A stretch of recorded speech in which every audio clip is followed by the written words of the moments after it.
Welcome back to AM Northwest. National Night Out is next month, but building a community is about much more than just sharing some barbecue. Here with some insight on how knowing your neighbors provides a myriad of benefits. We welcome to AM Northwest from Providence Medical Group, psychologist Nathan Engle. Good to have you with us. Thank you. It's good to be here. And we know that National Night Out is August 7th, I think. Yeah. First of all, let's talk about how do we get to know our neighbors? I think there's lots of really good ways. I tend to recommend finding the ways that are comfortable for you as well as meaningful, because you can also do ones that you feel kind of forced to do, but doesn't really feel right. So what do you suggest? What have you done?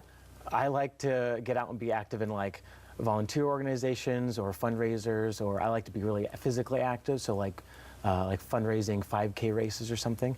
But I think even the National Night Out is a good opportunity to kind of have a party in the streets. Right. And for me, I brought treats to my neighbors so that they get to know me. So that worked, just telling you. What are some of the health benefits to getting to know your neighbors? Well, I think one that's really important, especially in my line of work, is related to our mood and to feeling good about ourselves, and depression especially is pretty well connected to being socialized and being connected with your neighbors.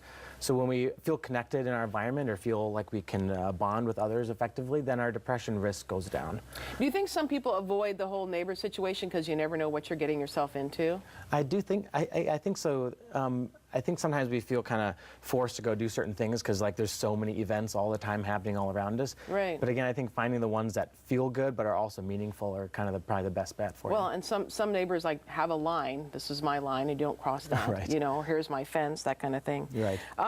Why do you, again, when you talk about health reasons for getting to know your neighbor, is there a comfort in knowing that there's someone next door that you can talk to, or that if you need help, you can say, can you bring over a bowl of soup, or vice versa, you can help somebody who's in need? Yeah, I think there's something to be said about having diverse connections. Right. Rather, if you just have one neighbor and you kind of rely, if they're gone, what are you going to do? Right. But if you kind of have like a diverse range, then you can really benefit from having that sort of security as well as fun too.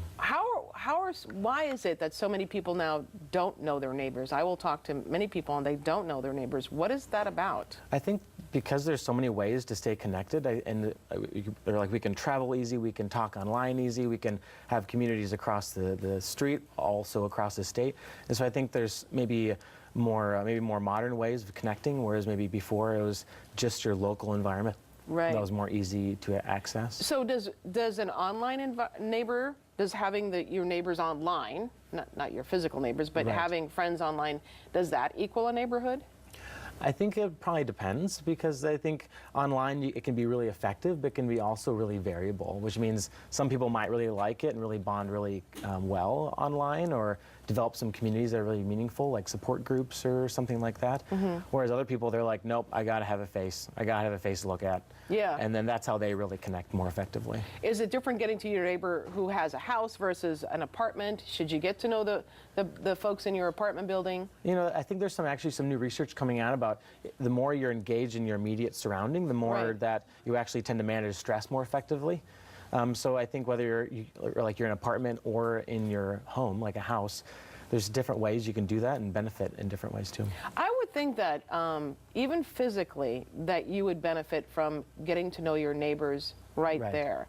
I mean, we've gone over when we've had a neighbor who's been sick, gone over to help her out. Right. And everyone comes together and does it. And we've had little cul-de-sac picnics, and it brings everyone together. Yeah, I think some of the kind of hidden ways that social connection really benefits our body is that it even does things like improves our immune system functioning, or it might decrease our risk of dementia later in life. So there's kind of some hidden benefits as well. Right. As well as just the obvious ones of, oh, I felt good, that was a fun event. Right. And I think it would help, especially if you have someone who's single and they don't have a partner, you can help out as a neighbor in case they need something. Yeah, it's a two-way street, definitely. Right.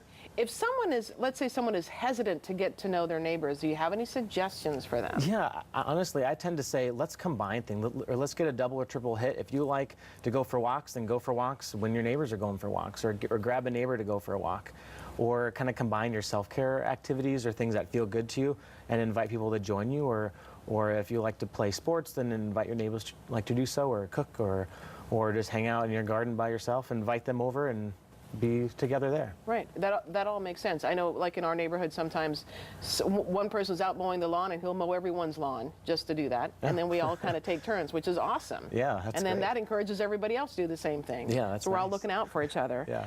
Especially when you lock yourself out of your house. That's a good one. There you go. Yeah. All right. Well, totally. It clearly makes sense that getting to know your neighbors is healthy for you mentally and physically and all Yeah. of that. Yeah. And that's why National Night Out is a great idea. Yeah, because then you get connected with like the professional resources, like Right. policemen, firefighters, things like that. And then they have the neighborhood association, which also helps people yeah. get to know not just your block, but around in your entire neighborhood. Right. Yep, all good tips. Thank you so much, Yeah. Nathan. I appreciate that. For more information on the health benefits of building community, go to our website, and we will link you to Providence resources that you see on the screen. Thank you so much. All right.